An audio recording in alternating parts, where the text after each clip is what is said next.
We're talking about demons and devils and how to make them more interesting in your campaign, and today we're talking about Gamigin.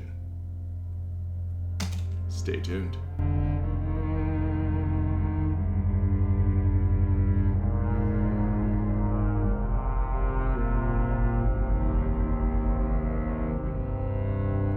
Welcome to Dungeon Brew. Today we are diving into our fourth demon/devil called Gamigin, sometimes referred to as Samigina. And like the devil/demon previous to this video, there's not a lot of information out there in Dungeons & Dragons or Forgotten Realms lore. Gamigin is mentioned in the Book of Fiends that was published by Green Ronin Publishing in like the early 2000s, I think for 3.5 edition, where it says that he has a stone citadel called the Jagged Tor of Final Reckoning that exists, that is essentially created out of naughty mutant flesh. And it is there that he essentially rules with all of his abundant knowledge. There's about a page and a half of information regarding him, and you can see that his depiction is going to be similar to what we find in the occult lore on Gamigin. And they also give him some reverence, where they say that even those who want to be liches or necromancers would reach out to acquire knowledge that he holds. But in all honesty, it appears that in this book specifically, in regards to how you would use them in D&D, they've made him more powerful than what he would be considered. I mean, in this series so far, we've talked about princes, we've talked about dukes, we've talked about kings, we haven't talked about how he is referenced in the occult lore in the Ars Goetia. So let me read this to you. It says, "The fourth spirit is Samigina, a great marquis. He appeareth in the form of a little horse or ass, and then into human shape doth he change himself at the request of the master. He speaketh with a hoarse voice. He ruleth over 30 legions of inferiors. He teaches all liberal sciences, and giveth account of dead souls that died in sin.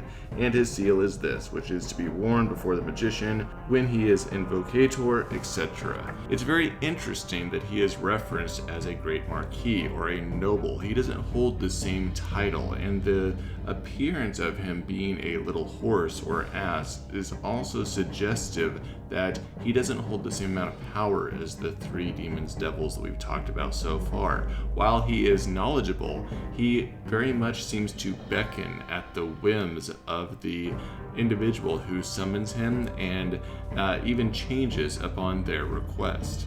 I also think it's important to note that he isn't said to rule over inferiors, whereas those prior to him ruled over infernal spirits or spirits, which is to say that he doesn't have the same level of trust, he doesn't have the same amount of power as those before him to have the same type of authority.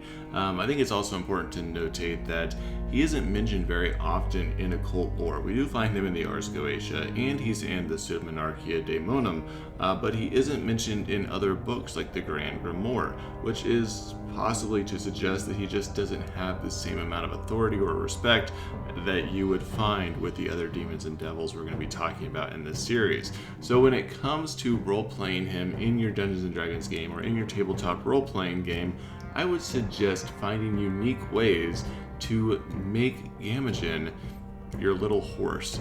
Let the players find a way to manipulate him and use him.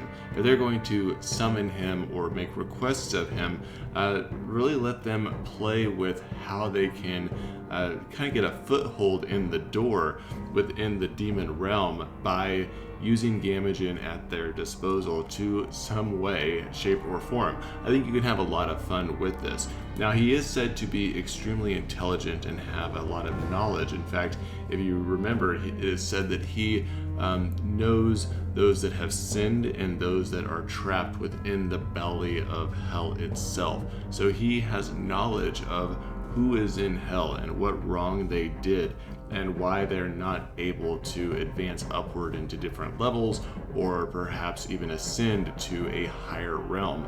And I think that that type of information you could have a lot of fun with in your game. So that's kind of like my rough idea of how I would use Gamigin. Let me know how you would utilize this demon in your campaign. I hope that you have enjoyed this video and that you continue on for this series. We'll talk to you all again next time. Dungeon Brew.